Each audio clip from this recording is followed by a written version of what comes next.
श्री गणेशाय नमः। वक्रतुंड महाकाय सूर्यकोटि समप्रभ निर्विघ्नं कुरु मे देवं सर्वकार्येषु सर्वदा। गणेश जी का नाम लेकर हम दुर्गा सप्तशती का पाठ प्रारंभ करते हैं।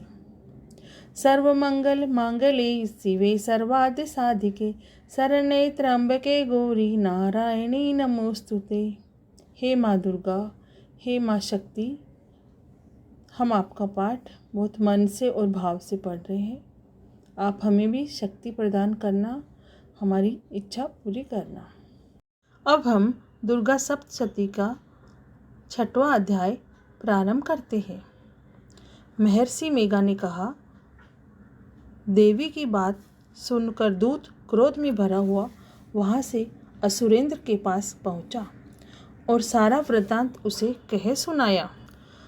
दूत की बात सुन असुरेंद्र को क्रोध आ गया। उसने अपने सेनापति धूम्रलोचन से कहा, धूम्रलोचन, तुम अपनी सेना सहित शीघ्र वहां जाओ और उस दुष्टा के केशों को पकड़कर उसे घसीटते हुए यहाँ ले आओ। यदि उसकी रक्षा के लिए कोई दूसरा खड़ा हो, चाहे वह देवता, यक्ष अथवा गंधर्व ही क्यों न हो, उसको तुम अवश्य मार डालना। महर्षि मेघा ने कहा। शुंभ के इस प्रकार आज्ञा देने पर धूम्रलोचन 60,000 राक्षसों की सेना को लेकर वहां पहुंचा और देवी को देखकर ललकार कर कहने लगा, अरे तू अभी शुंभ और निशुंभ के पास चल।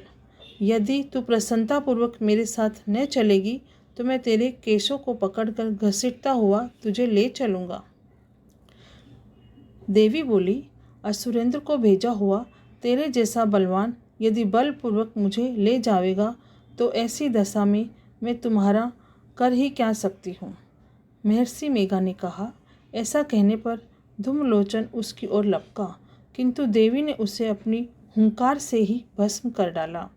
यह देखकर असुर सेना क्रोध होकर देवी की ओर बढ़ी, परंतु अंबिका ने उन पर तीखे बाणों और शक्तियाँ तथा फरसों की वर्षा आरंभ कर दी।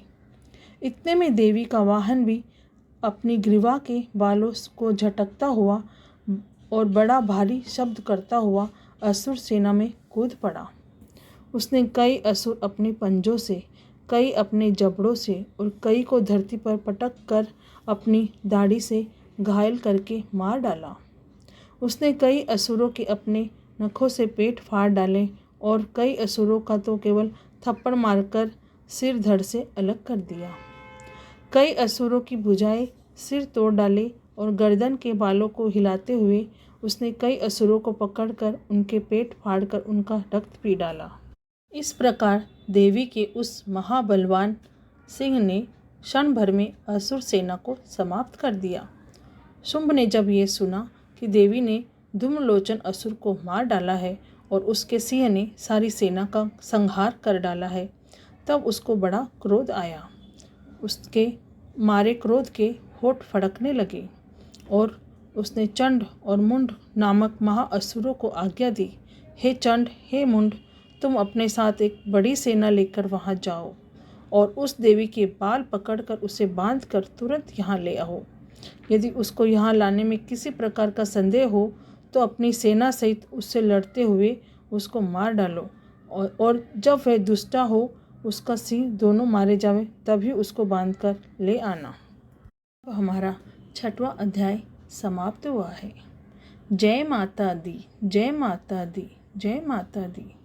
हे माता रानी, हे शक्ति माँ, हमारी सबकी रक्षा करना, हमारी सबकी इच्छा पूर्ति करना। आपको कोटि कोटि प्रणाम और कोटि कोटि धन्यवाद। जय माता दी।